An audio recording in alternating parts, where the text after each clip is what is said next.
आज दिवस पाहिला तर राजकीय पक्षापासून काही सामाजिक संघटनांपर्यंत टार्गेट होतं देवेंद्र फडणवीस।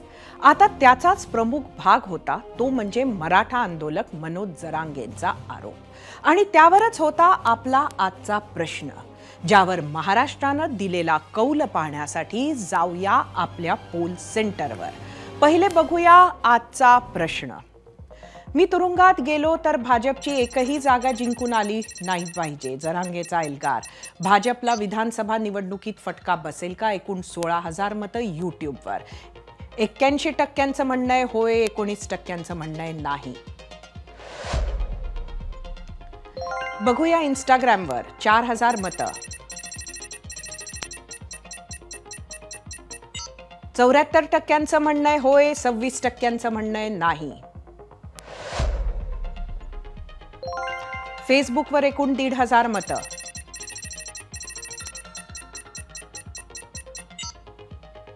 61% म्हणणं आहे होय, 39% म्हणणं आहे नाही। बघूया एक्सचा कौल। 70% म्हणणं आहे होय, 30% म्हणणं आहे नाही।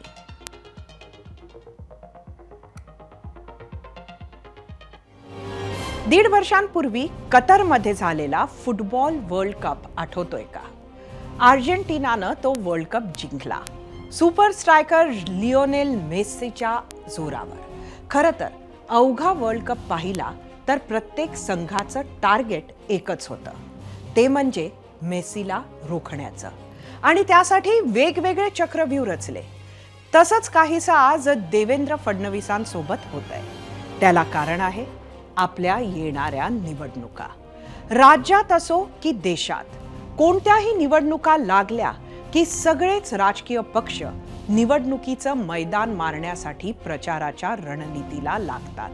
त्याच रणनीतीचा भाग म्हणून विरोधी पक्षातील सर्वोच्च नेता, सर्वात प्रभावी नेतृत्वाला टार्गेट केलं जातं। आता ही लढत इतकी अतितटीची झाली आहे की ती फक्त महायुती विरुद्ध महाआघाडी उरली नाही। भाजपला मतदान करू नका असे जेव्हा मनोज जरांगे सांगतील किंवा म्हणतात, तेव्हा मतदान कोणाला करा हा इशारा साफ आहे। आणि तो इशारा महत्त्वाचा ठरतो, कारण जरांगेंचा मराठा समाजात मोठा प्रभाव आहे। तसेच राजकारणापासून स्वतःला दूर आहोत असे सांगणाऱ्या अनीसनं सुद्धा आता उघड बाजू निवडली आहे। आर्ट ऑफ वॉर या 5 शतकांहून जुन्या अशा चायनीज युद्धकलेच्या ग्रंथातील एक ओळ सांगते, if you know yourself but not the enemy, for every victory gained you will also सफर अ डिफीट। म्हणजेच जर तुम्ही स्वतःला ओळखत असाल पण शत्रू अदृश्य असेल किंवा त्याला ओळखत नसाल, तर अशा वेळी मिळवलेल्या प्रत्येक विजयासाठी तुम्हाला पराभवाचाही सामना करावा लागेल। देवेंद्र फडणवीसांचं सुदैव म्हणावं की त्यांना त्यांचे राजकीय शत्रू हळूहळू स्पष्टपणे दिसू लागलेत। जे इतके दिवस उघडपणे मैदानात नव्हते तेही आता समोर येऊ लागलेत।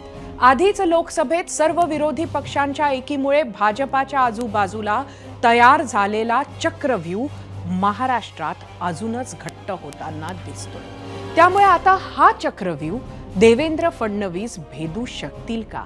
आणि भेदला तर परत त्यातून यशस्वी बाहेर पडून सरकार स्थापन करतील का? हे 3 महिन्यातच कळेल।